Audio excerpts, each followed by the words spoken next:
Good morning. Good morning. Good morning. Tamara Johnson Shealy. Good morning. It is Saturday. It is July the 11th. I am getting ready to hit the road to South Georgia. Robbie got some background noise. I'm sorry. I'm trying to share the It is live.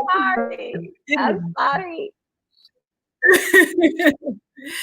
Good morning, good morning, good morning. David should be with us momentarily. I'm sure Robbie has a lot to share with us. But yes, I am headed to South Georgia on my COVID relief tour. I am going to some of the most impacted areas with this coronavirus. Southwest Georgia was hit the hardest.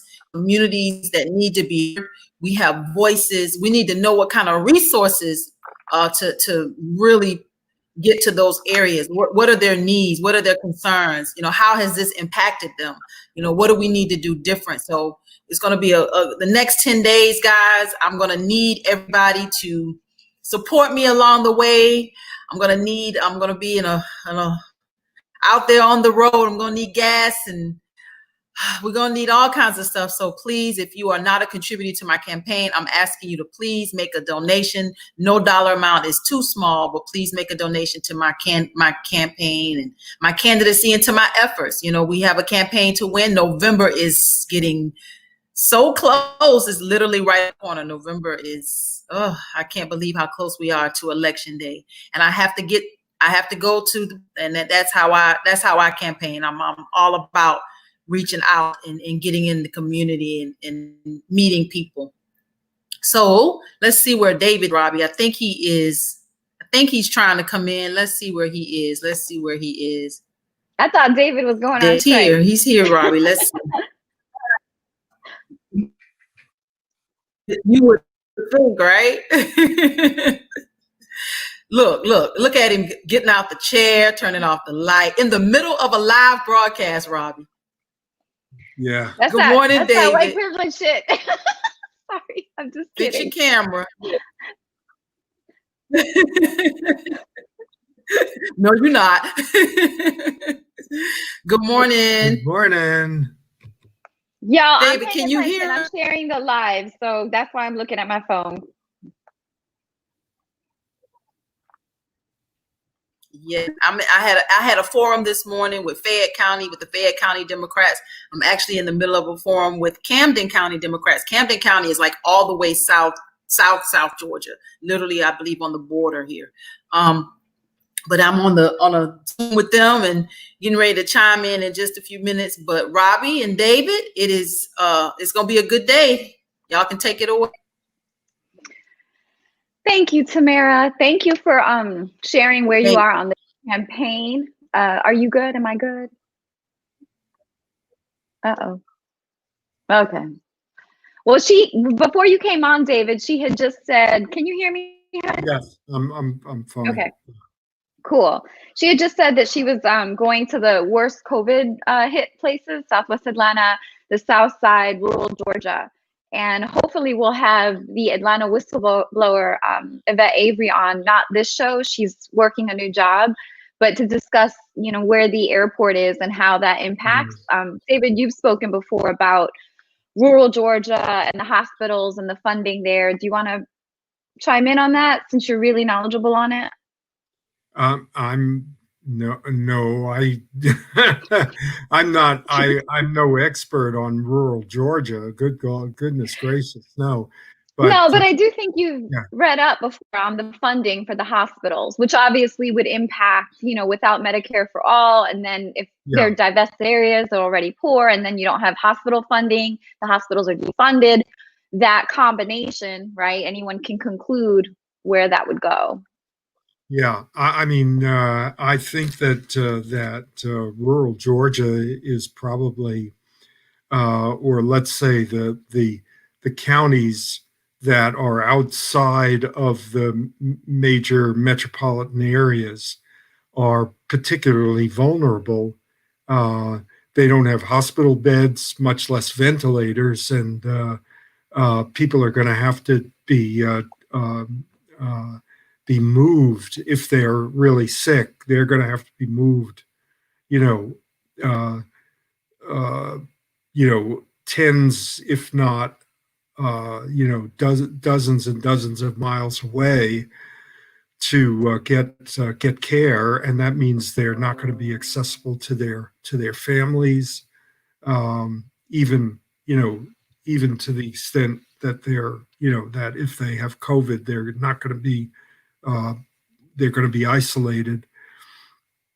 The other thing is that financially, this is or economically, the rural hospitals are not just a source of healthcare; they're also a source of jobs, um, and so they really are an anchor, stabilizing factor in in the rural areas.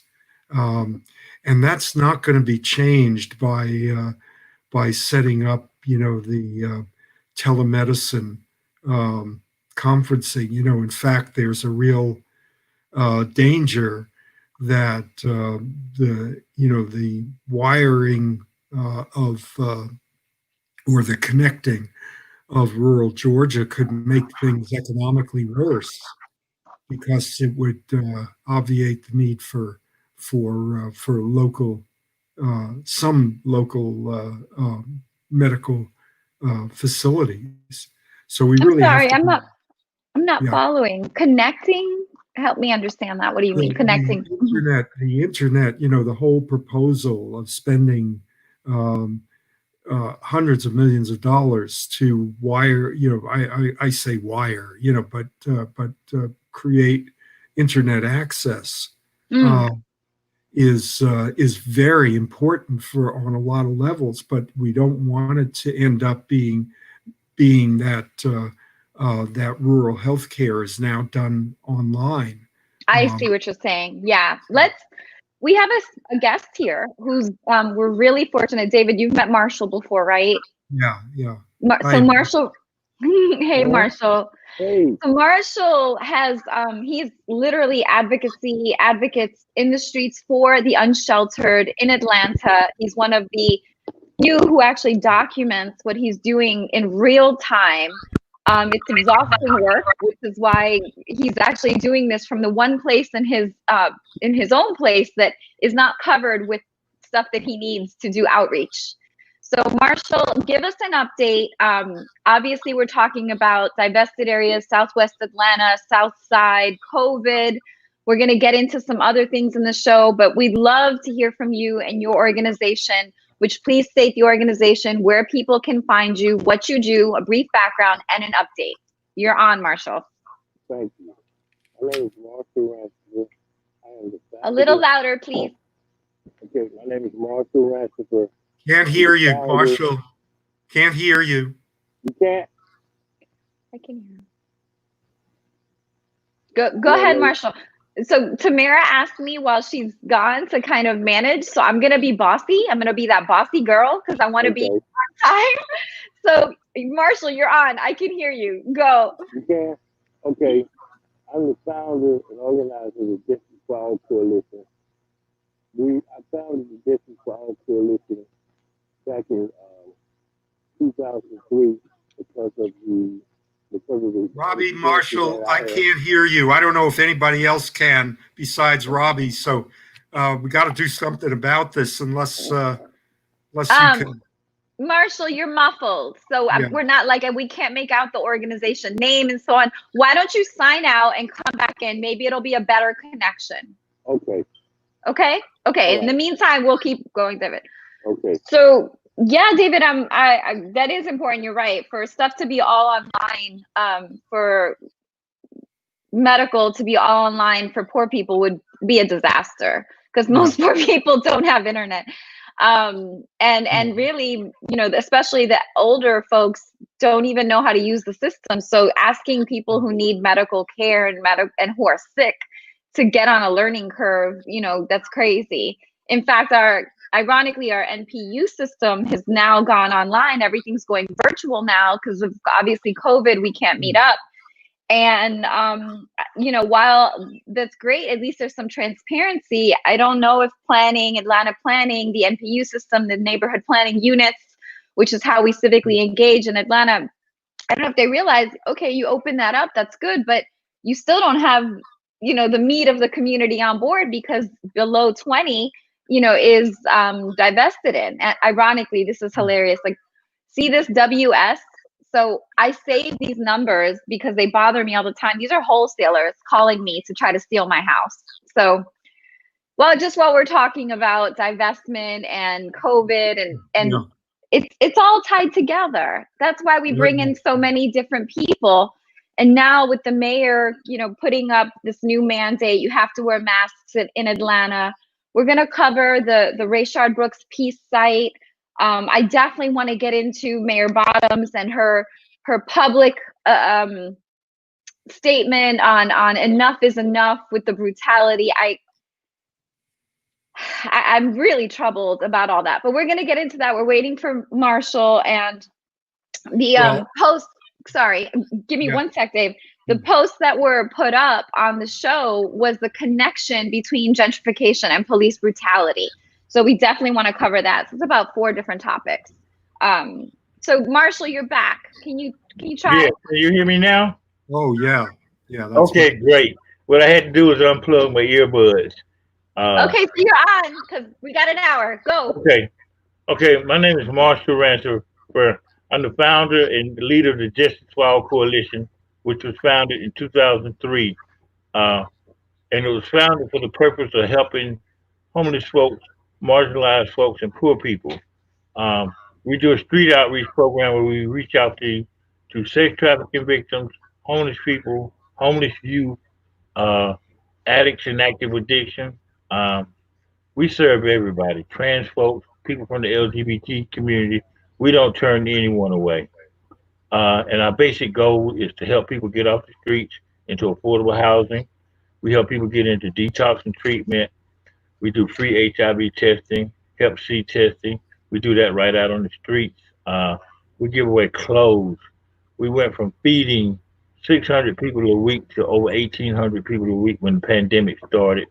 We also put out flyers with no help from the city, even though I asked for help from the city to help us get flyers out to warn the unsheltered people in the city of Atlanta about the oncoming virus. But we did have Malawi Davis from the Bozeman Davis Law Firm to give us a significant donation, along with State Representative Park Cannon and also State Representative Abel Mabel Thomas, which allowed. Marshall, let me start asking you some direct questions, okay? Okay. Okay, how long have you been doing this work? 22 years, ever since I got clean in 2001. So you're a formerly unsheltered person, right? Right. I was unsheltered. Well, actually, back during that time, the shelters were really crappy. So, and I had went to a couple of shelters, and I ended up sleeping on the streets because I couldn't sleep in those conditions that some of the shelters that I went to. People were getting high in the shelters, and in order for me to get into treatment, I had to stay clean. In order to get, you can't go into a treatment center while you're using. You have to be clean. So I'm so glad that you brought up your own experience, Marshall, because even in just this few statements that you mentioned, I know why you're saying these, and I want to connect it. So I've been, I mean, I was gonna say I've never been homeless, but that's quasi. When you've had the experience in the shelters, and I've heard so many our homeless folks say that the shelters are unsafe, people get attacked, they get robbed, your stuff gets stolen, you get sick. Now with COVID, it's even worse. But also, when you say that you accept everyone, you help everyone, you don't turn anyone away, are you saying that specifically because there are shelters who do turn people away and do demand, maybe that they have a Bible study group at a certain time? Have you seen that? I've kind of seen that. well, what usually happens, there's two different phases of this. Now, the shelters are one thing, and then the warming centers are another thing. Now, Mm-hmm. on the shelter part of it, uh, people from the LGBT community, especially trans men and women, they have the hardest time being placed in a shelter. They're the most discriminated population of folks on earth. And Yeah. so they experience all kind of hardships as far as trying to get off the streets. And I've then also, second most affected population are the youth, because there's not enough shelter beds. There are only probably 180 shelter beds in the city for homeless youth. so Marshall, I've also seen there was a men's shelter, I want to say. It was run by a nonprofit, a church, really. Mhm. They own this amazing building in Castleberry, but their requirement was you had to check in for prayer at a certain time, and it was lights out at a certain time. And there were so many people that I met on the street that were like, I'm not a child, I want shelter, but I don't want to be. So I hear you. I also think that's very problematic. When you were Yeah. talking about the harm reduction component, you're like, we help people. If this is what you want to do, we help you do this. Talk about that a little bit, because there seems to be a massive judgment component that's harming people from going to get help because they're just being judged beyond by Mhm. Christians, no less, sometimes. Yeah.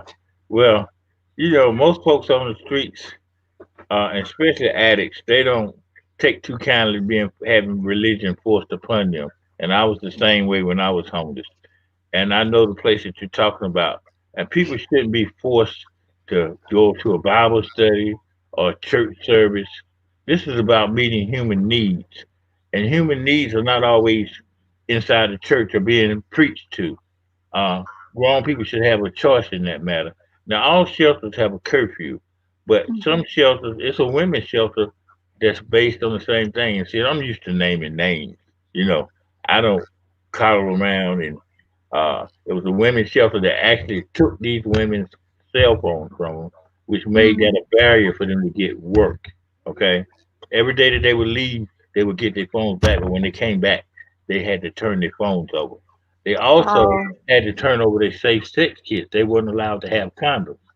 Like grown folks Mm. don't have sex. Whether they're homeless or not, grown people have sex. You know, Right. and what part of our job is to protect folks. Part of the harm reduction component is we protect people from sexually transmitted diseases by providing condoms, dental dams, female condoms, lube, whatever they need to Mhm. safely have sex.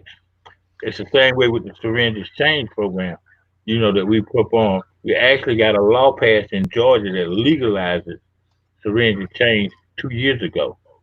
And what that does is allows us to hand out clean syringes for dirty syringes because, it's using the same needles is what was one of the most prevalent ways to pass along the HIV virus.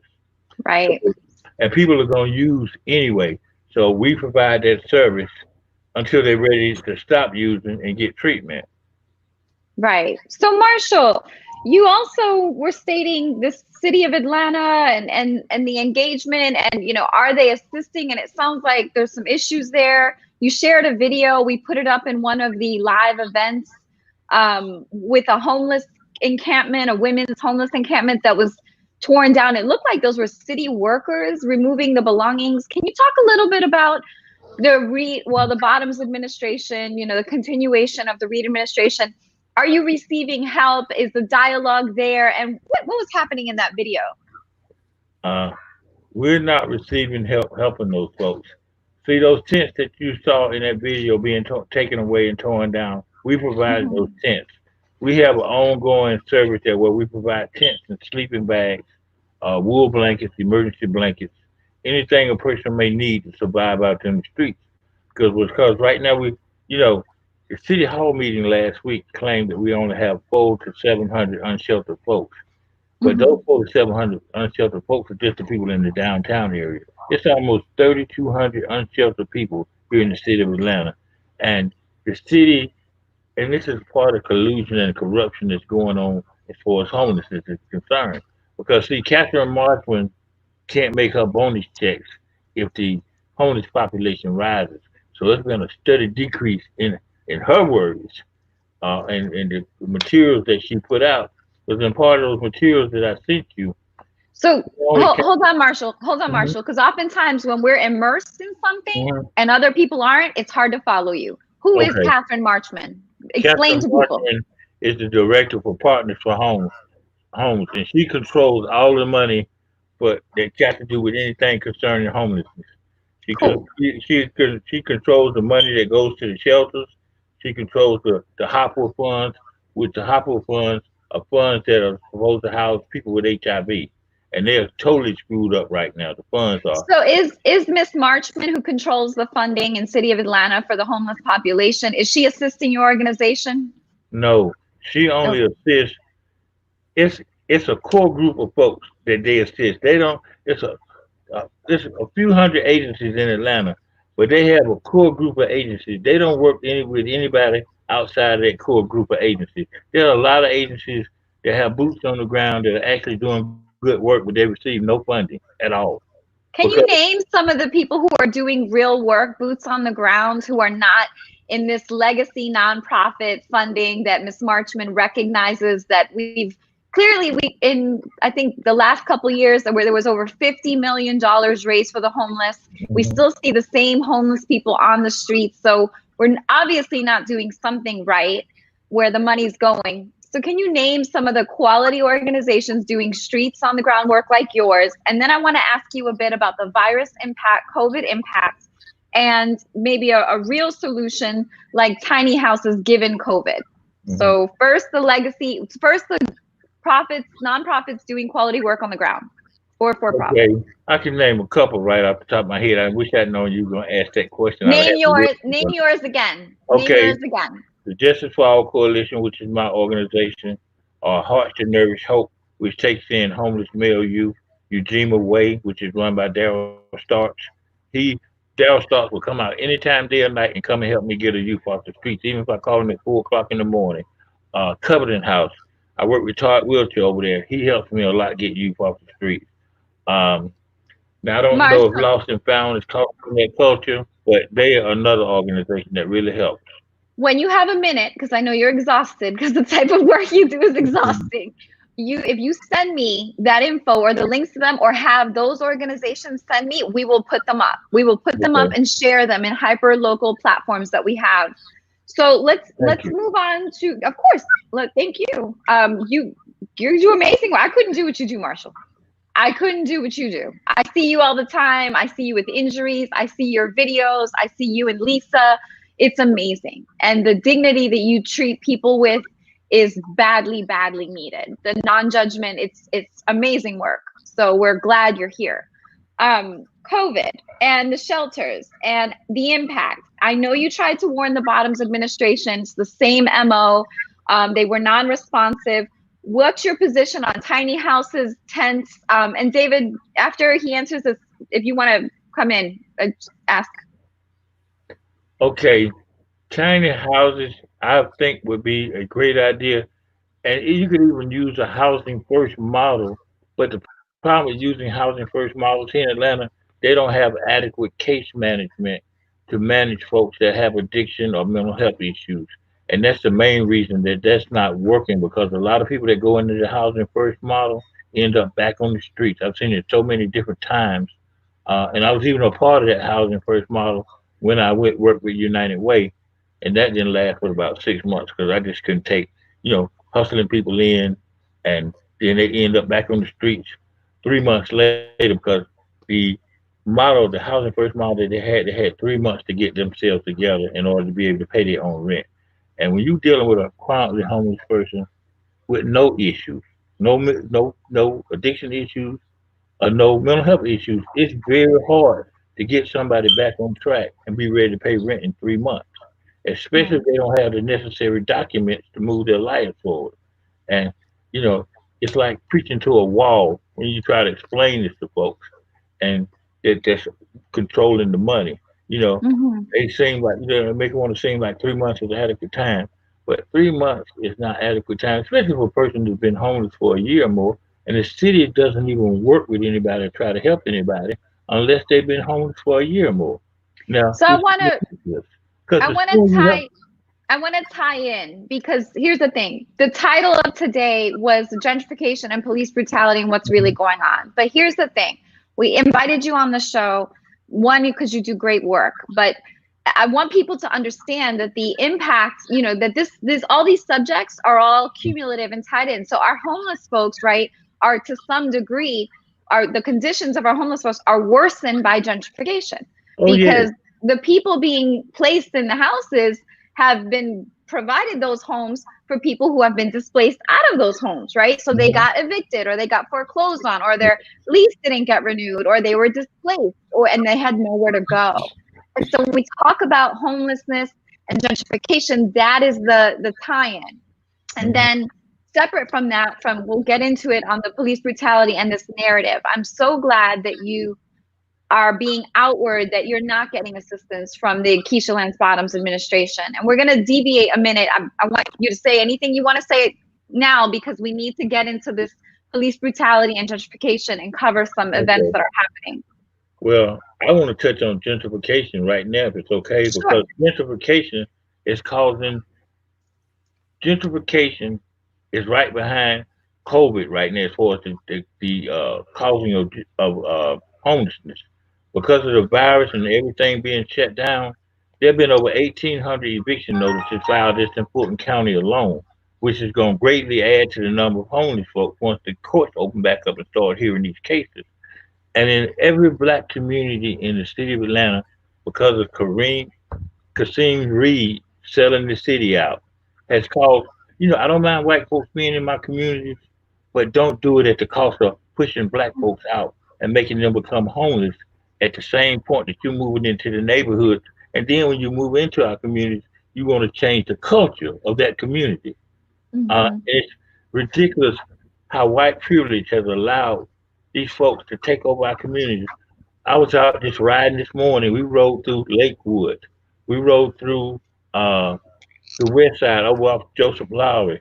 And you used to never see white folks in the community on Bedford Street, Parsons Street, every street we rode down.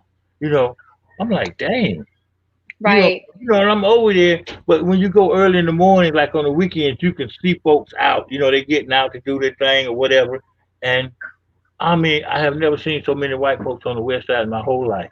No, and I'm so glad you said that, because it isn't a matter of not liking who's coming. It's a matter of the damage that's done to who's here that is being displaced. That's the issue. And as you know, Marshall, I'm in real estate, so I'm kind of like you in the field a lot. I'm constantly seeing the turnaround for houses. I'm constantly seeing evictions, foreclosures.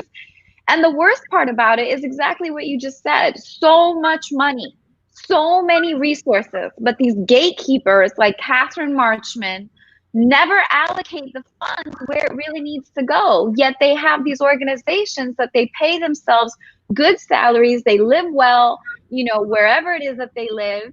And yet the people who are doing the real work don't get funded. Like you. Exactly. I've been doing this work for 22 years, and I've done it on using 45% of my salary of whoever I work for at the time. And also, I do it with public donations. I get nothing from private funders. Every now and then, a nonprofit I can get funding through another nonprofit. And the other thing is about nonprofit work and you receiving grants.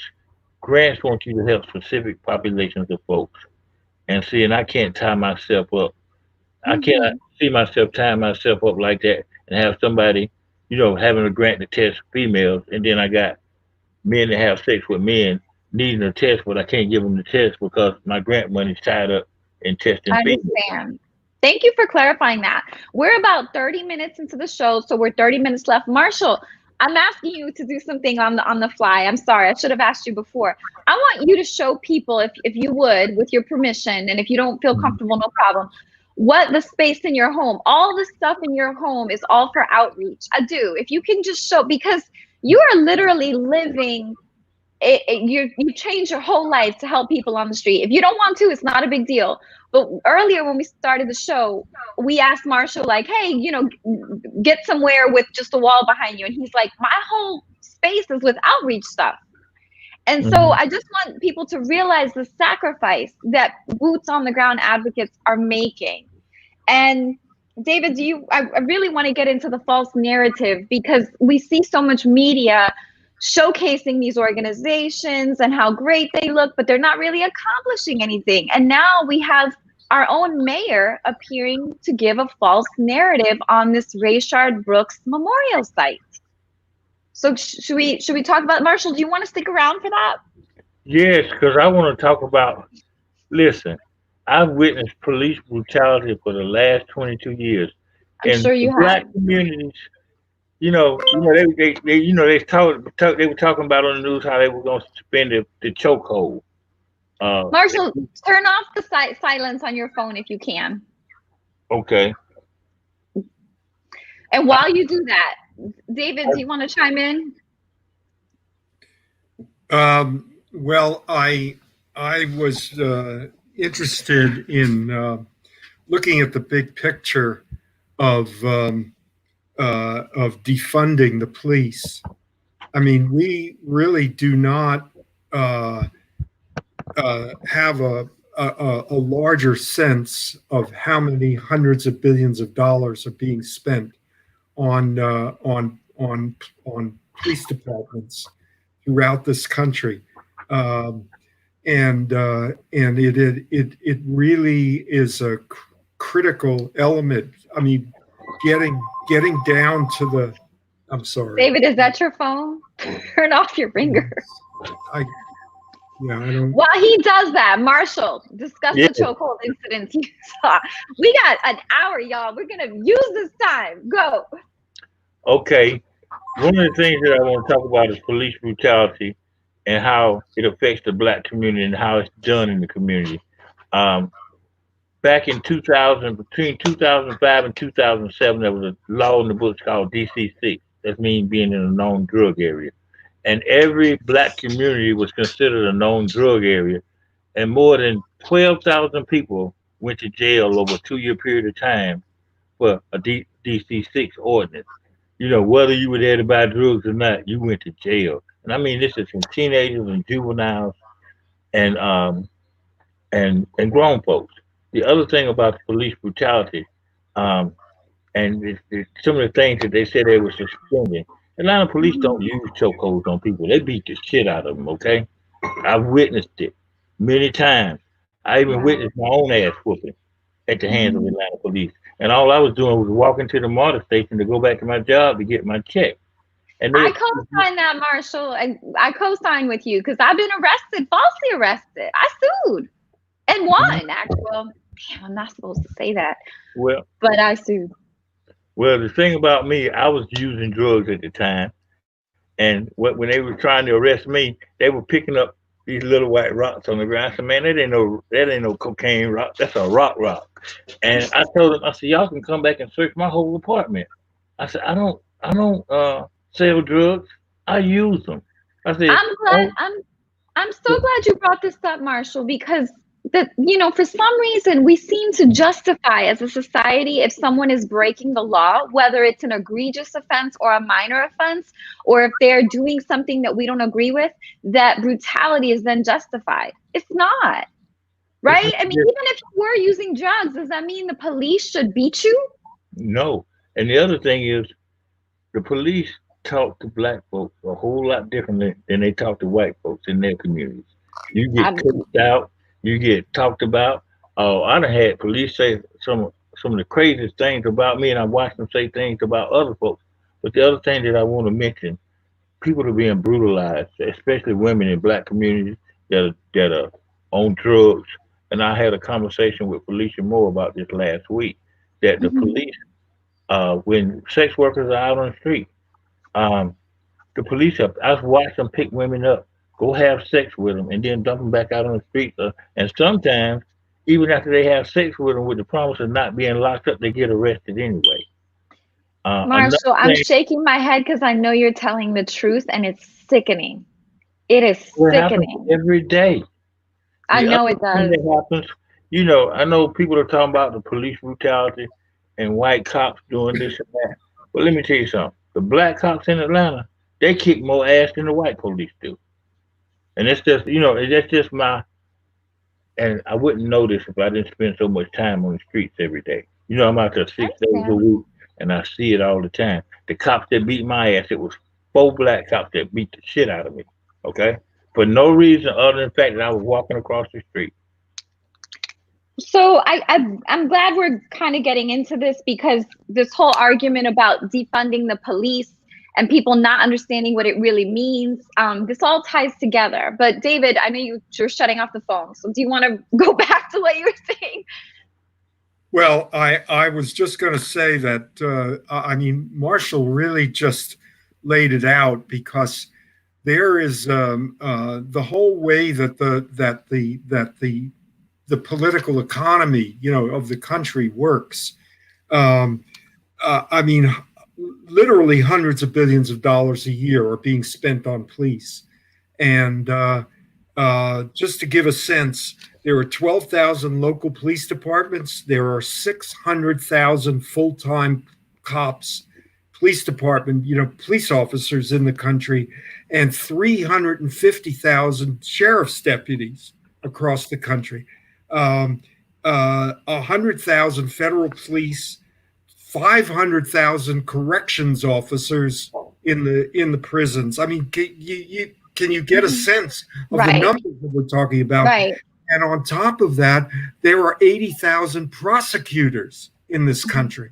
Monetarily, what does that sound like? What's Let me see. Okay. While you add that up, I really, because most people are thinking defund the police means the police just go away, and it doesn't at all. It means that a portion of their budgets are reallocated to programs like Marshall's. Yeah. Because why would we have exactly the point that I'm trying to make? They don't even know the exact numbers in this report that I read.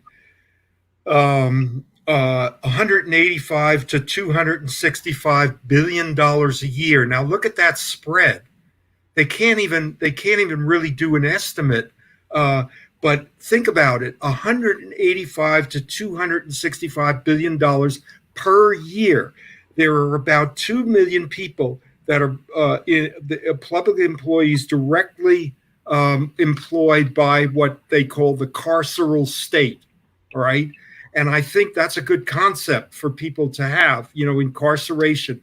The carceral state is the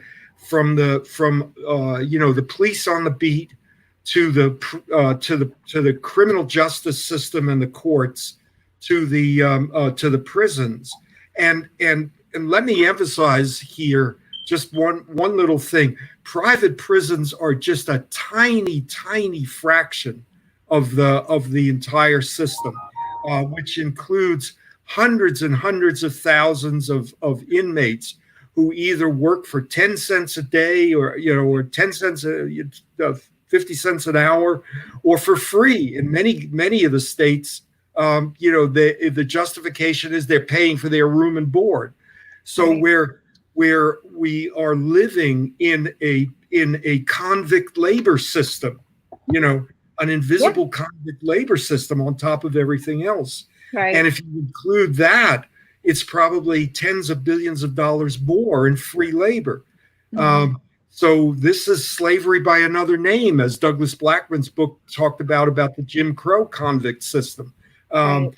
And there is enormous corruption that's involved in those prison industries. Right. On top of it, because the bureaus of prisons are not carefully regulated. And then I want to talk about those 80,000 prosecutors. These are really good paying jobs. What's the salary?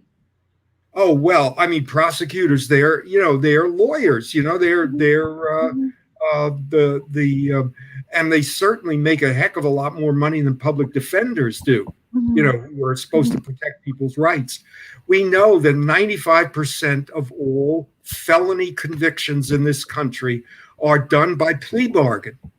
You do not have a trial by jury system in this country. It could not work on a trial by jury system because it's overwhelmed.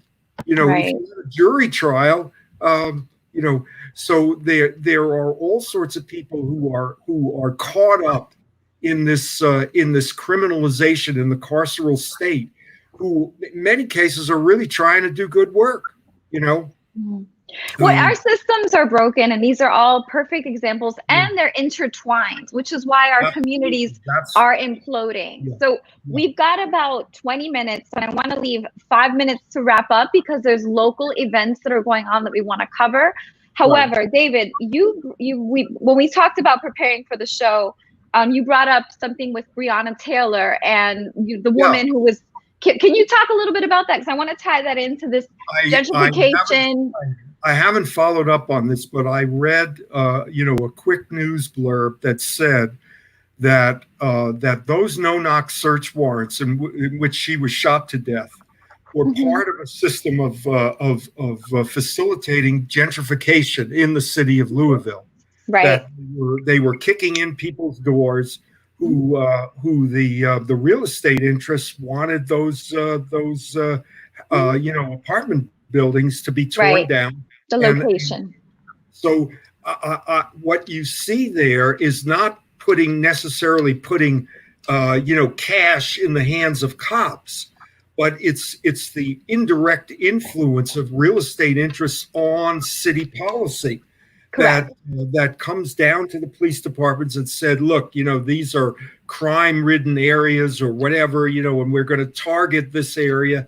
And it turns out, lo and behold, that those are places where gentrification is starting to happen. So when Marshall talks about what he does, we really can't simply see corruption through in the carceral state simply of cops taking bribes directly. We have to see policy and the way the policy is being made in at the city level, and it's Definitely. just one last thing, because there's a really interesting article in the Nation about this. Hey, Egberto. Good morning. That says that if we just defund the police and shift the funds, it's going to be the real estate interests that take control of the policies that are being used to decide where these funds are going. And that's exactly another thing that Marshall is talking about right on the ground. We have to do something about democratizing decision making on the on the financing of city budgets. Let's get into that topic after Yeah. Egberto's national update. Egberto, thanks for joining. Tamara, let me be in charge. So I'm like totally taking over. Egberto, well, it's all you. that's good. I'm just coming here to be. First of all, I love the topic. I love that about the police officers. It is. I don't know if you guys have read the portion of the Kentucky, the young lady in Kentucky who got killed. That particular area, gentrification also played a part in it. They really wanted to clean out Breonna that area. Taylor?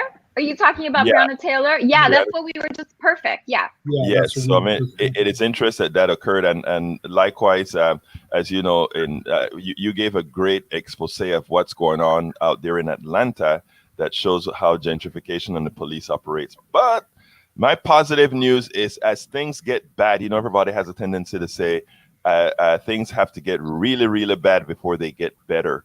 And there was an interesting piece last night with Steve Smith on Chris Hayes. And what was interesting about that is that he came out strongly in not only talking about the president, how bad he was, but also all the sycophants, all his enablers. And he was talking about getting rid of not only the president is going to be enough, but all the people. So here we have a former Republican going ahead and telling folks we need to get rid of the whole crop as well. But here's the kicker.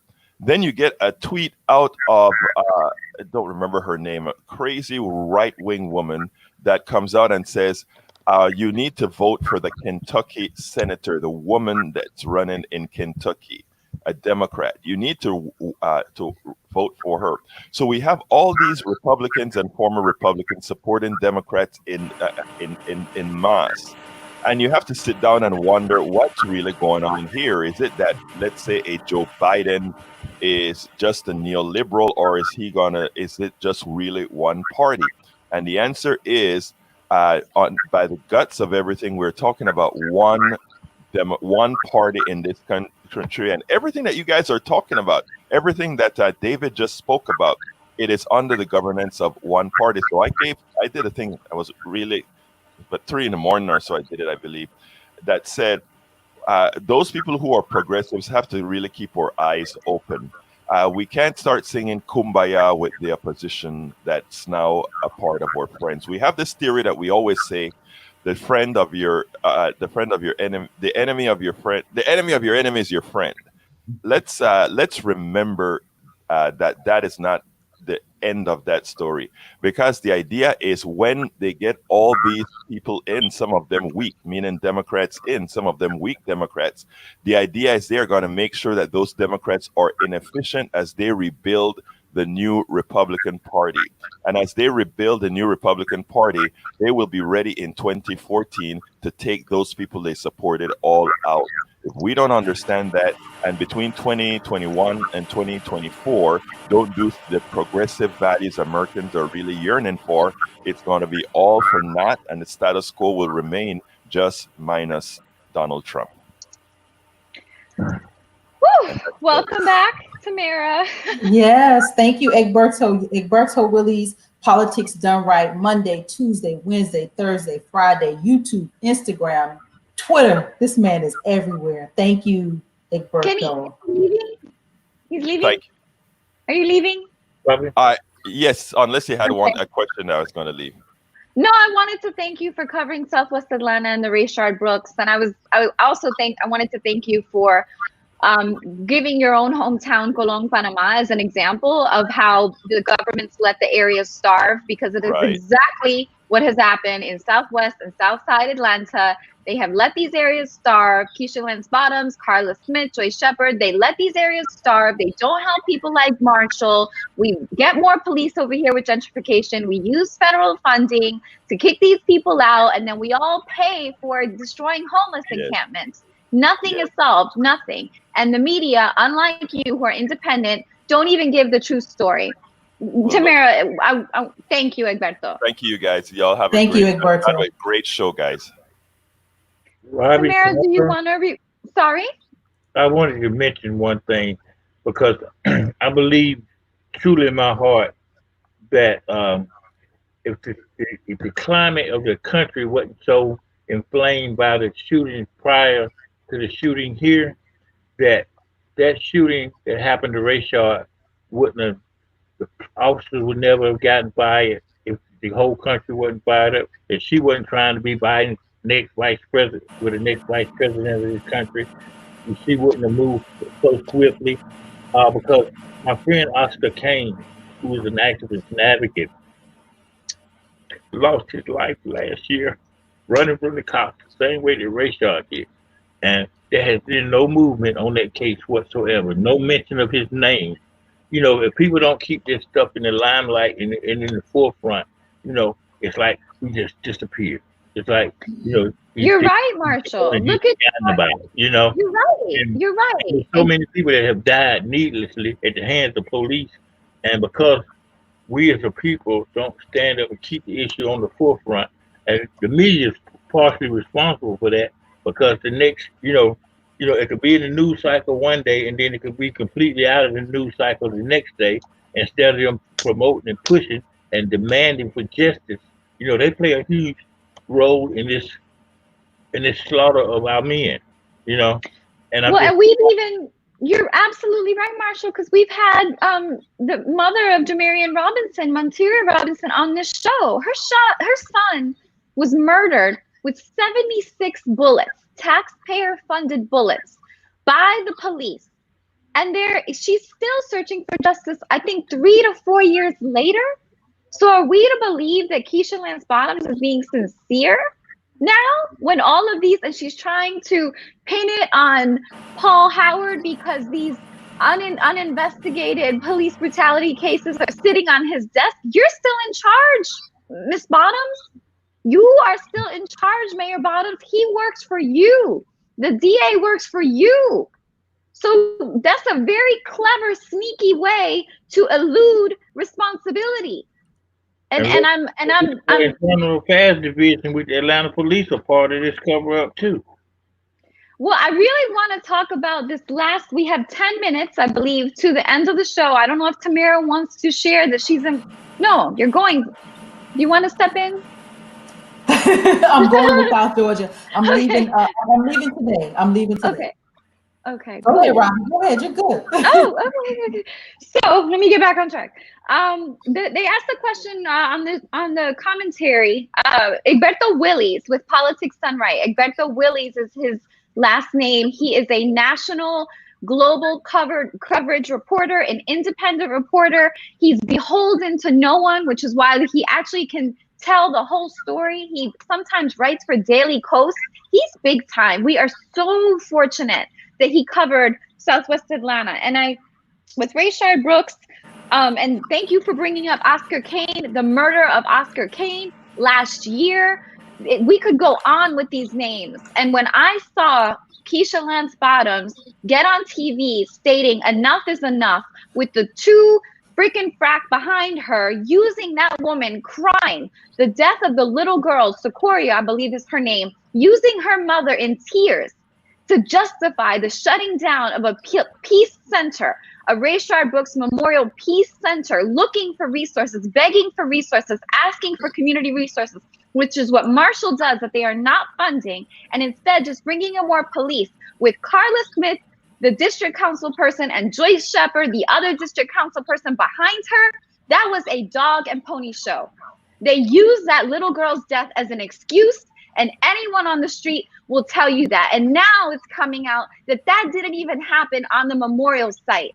It didn't even happen on the memorial site. They use the violence that is happening in those communities as a direct result of the divestment to shut down what the community collective are trying to do. And to think that someone would do that, to think an elected official, a leader, a mother, a wife, and an attorney, meaning an attorney knows what she's doing. And I have never thought that about Miss Bottoms before, but I am publicly saying that now. I am so disappointed because I believe she knows what she's doing, and I've never thought that. And I don't know how anyone can do that to people. Leaving Councilwoman Shepard in charge is negligent. She's not even competent to run. She's literally stole from her own constituents, stole buildings from her own constituents. We don't even have an ethics department that investigates that. Okay, that is the end of my rant. Thank you for allowing me that. There's 7 minutes left. Marshall, I wanted to ask you two questions because you are boots on the ground. The tiny house component that is so important. How many women do you think have been sexually assaulted that you have witnessed, and how many police shootings have you witnessed? And why is it so important that our homeless people have shelter, tiny home shelter, not group at large shelter where they could get COVID or attacked? So those two things you wanted to address. Yes. Okay, I want to address the tiny homes issue first.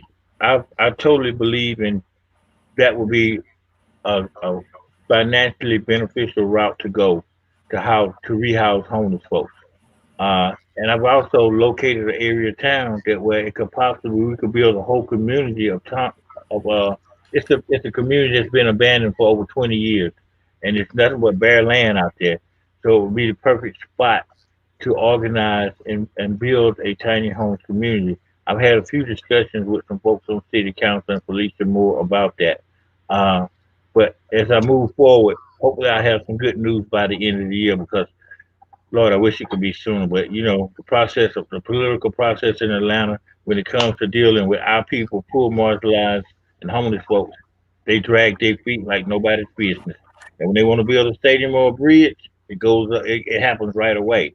But when it comes to putting them kind of money and funds into ending homelessness in Atlanta, it's never put there because homelessness is a big business in Atlanta, and the homeless people are the one that's suffering from that business. Now, getting back to the police shootings and the assaults on women, I've talked to more than 30 women in English Avenue and other areas where sex work goes on, and it's not many women that I've talked to that has been sexually assaulted by police outside of those 30 women. That has not, you said, right? There haven't Yeah, many women. assaults happen every day almost, okay? And we actually got a crew that's riding through the bluff right now, impersonating police officers, snatching women off the street and raping them. The other thing is, 3 years ago, while doing outreach at night in the bluff, it was about 2:30 in the morning. I witnessed this young man running from the police, and when they couldn't catch him, they took out their weapons and started shooting at him. Well, fortunately for him, he was fast as hell and he was running on a zigzag pattern, and they never got close to shooting. But I reported it. I didn't see the officers' faces, and I wasn't getting ready to walk down there and confront them about shooting at the young man because the young man was running down Proctor Street and he ran across Joseph Lowry, and I was at the corner of Lowry and Boone when I witnessed the officers come up to the corner, draw their weapons, and start shooting up the one-way side of Proctor at this young man. Marshall, we want to have you back He was whenever. 17 years old. Marshall, we want to have you back whenever you're able. As you know, it's live. Tamara for Georgia is live every Saturday at 11 to noon. We're off the cuff, so obviously whatever we're saying, we're going to be accountable for. We are 4 minutes to the end of the show, and we definitely want to cover a really important event happening today in Southwest Atlanta by the Community Movement Builders, whose founder has been on the show before, Kamal Franklin. They are marching. The organization has organized a march for Richard Brooks, the Richard Brooks Peace Memorial site, to hopefully get the elected officials to allow the community collective to still utilize that space as a resource center. And so please, we're going to put up that event, or I think Tamara might even be putting it up. Please support that, even if you can't go. I'm sure that they'll be virtual, so maybe just tune in. I'm going to go. I'm going to try to go live. I will tag it. It'll be on my page. And then we have 3 minutes left. And David, you brought up a really important part about defunding the police, and will then the real estate interests kind of take over, and is there going to be a balance? And that tied in directly with Marshall and who's getting affected, and the fact that there are resources. There are resources for this, but we are paying double as the public and taxpayers, and triple because the money's not allocated where it would make the difference. And instead, it's just a matter of business. Even homeless people have become a commodity and business. And so, Marshall, I see what you're saying. These women are at risk. If they don't have a tiny house, how can you sleep? How can you get any sleep? We have had homeless people beaten on the street, beaten to death. And we justify not having tiny homes and arresting people so they can die of COVID in jail, demanding they go into shelters so they can die of COVID in a shelter. I mean, this is insanity, what we're attempting to do over and over. And I hope if somebody knows Keisha Lance Bottoms, that she gets tagged. Please tag her to this show, because we have approached her for 6 months to a year with solutions. She agreed to meet, and we are still waiting for that meeting. And ironically, now she has contracted COVID. Yeah. Let me say that a lot of the power that goes on behind the scenes that liberal politicians like Keisha Lance Bottoms won't talk about is the fact that powerful interests control what bonds are issued by municipalities. Municipal bonds are $1 trillion a year business, and they are controlled by big banks. So the democratization of the city budgets is really crucial. To in other words, not leaving this up to these controllers of the municipal comptrollers offices, who decide simply on the basis of we need to sell these bonds, and the banks are gonna do that. There are all sorts of ways that public funding could be handled. One of them is public banking, state banks, so that you don't have to use private banks that make a profit from floating loans, for example. This thing that I just read in The Nation, I wish I had it in front of me, but 1968, the House of Representatives chair of the Senate of the House Finance Committee, Wright Patman, introduced a measure that would allow municipal governments to use the credit of the federal government to float bonds so that the interest rates would be, would come back to the Treasury. There are so many ways that the ruling elite rakes off their profits and it's virtually invisible to the rest of us.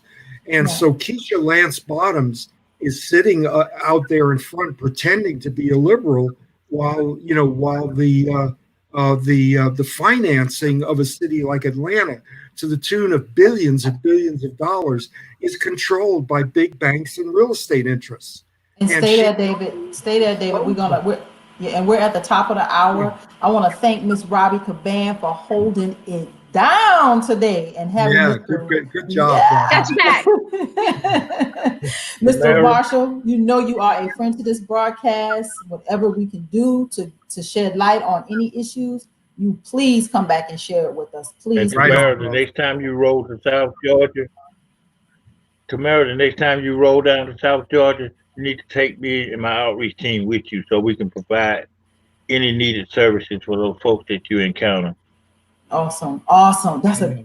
We'll have to talk about that, Marshall. We'll have to definitely talk. That's a great idea. We'll have to figure that one out. David, my trusty co-host. I want to say not just power to the people, but there was an article in the Times that said that this George Floyd movement that has developed is the largest movement in American history. Between 15 and 20 million people have participated. Okay. So when we're looking for what's going on, this movement is not going away. It is not going away. No, we're not. And I am Tamara. And on that note, I am Tamara Johnson-Shealy, your candidate for the United States Senate. Have a great week, everybody. Thank you, Senator. Bye, David. Thank you. Thank you, Marshall. Thank you, Robbie.